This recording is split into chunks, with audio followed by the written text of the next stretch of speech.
સમાચાર એટલે ઝડપ અને ઝડપ એટલે અમે. કવરેજમાં ક્યાંય પાછળ નહીં, હંમેશા એક પગલું આગળ. દેશ દુનિયાના સમાચાર, રાજનીતિ, સમસ્યા, વ્યાપાર, રોજગાર, તમામ સમાચારો પર રહેશે અમારી નજર. ગુજરાતની દરેક ઘટના તમારા ફોનમાં સૌપ્રથમ માત્ર V18 ન્યૂઝ પર.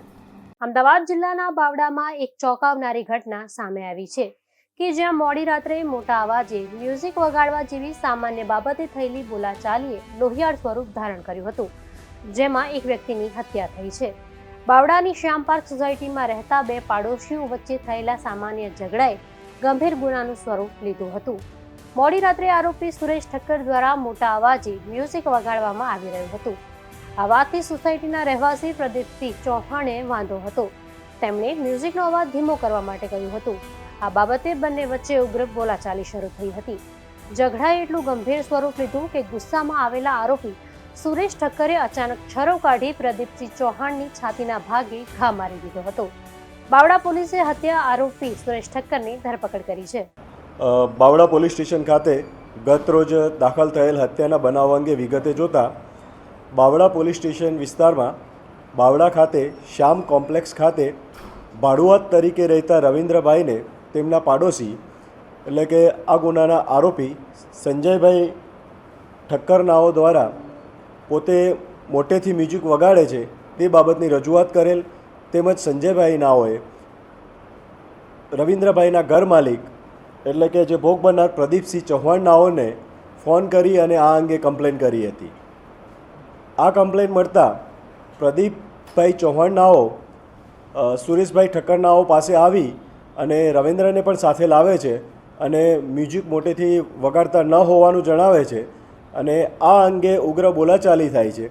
બોલાચાલી દરમિયાન આરોપી સુરેશભાઈ ઠક્કર નાઓ અચાનક ઉશ્કેરાઈ જતાં પોતાની પાસે પડેલ છરો લઈ અને બે ઘા મરણ જનાર પ્રદીપભાઈ ચૌહાણ નાઓના છાતી અને પીઠના પાછળના ભાગે મારી દે છે. આ બનાવ બાદ ભોગ બનનાર લોહી લુહાણ થતાં તેમને સારવાર અર્થે હોસ્પિટલમાં ખસેડવામાં આવે છે, જ્યાં ડૉક્ટરશ્રી નાઓ દ્વારા તેમને મરણ જાહેર કરવામાં આવેલ છે.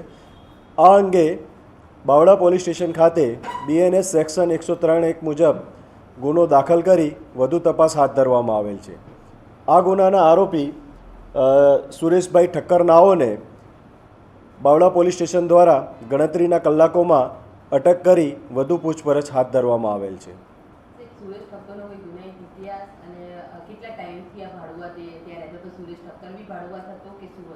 સુરેશભાઈ ઠક્કરનાઓ પાસેની જ ઓરડીમાં રહેતા હતા. તેઓ પોતાનું જ ઓરડી છે અને સુરેશભાઈ ઠક્કરનાઓના હાલ પરિવારમાં તેઓ એકલા જ રહે છે.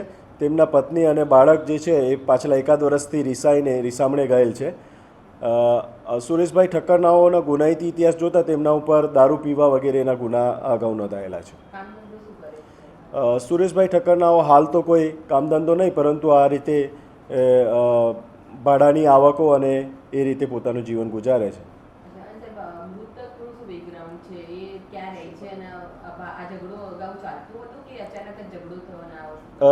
મૃતક જે છે પ્રદીપસિંહ પ્રભાતસિંહ ચૌહાણ નાઓ મૂળ બાવડા તાલુકાના ચિયાડા ગામના છે અને તે અને તેમના ભાઈ એગ્રીકલ્ચરનો બિઝનેસ કરે છે અને બાવડામાં તેમની દુકાન છે.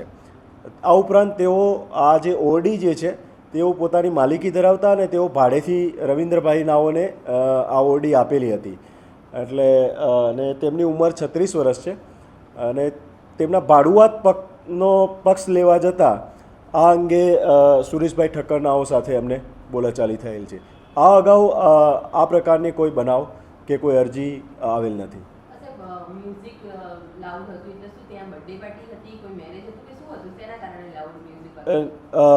આ જે ભાડુઆત જે છે રવિન્દ્રભાઈ, એ પોતે ત્યાં નીચે દુકાનો છે, ત્યાં કામધંધો કરે છે અને પોતે ત્યાં ઉપરના ભાગે ઓરડી આવેલી છે, તે ઓરડીમાં રહેતા હતા.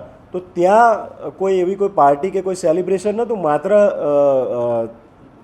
એન્ટરટેનમેન્ટ માટે થઈને મ્યુઝિક વગાડવાની વાત હતી.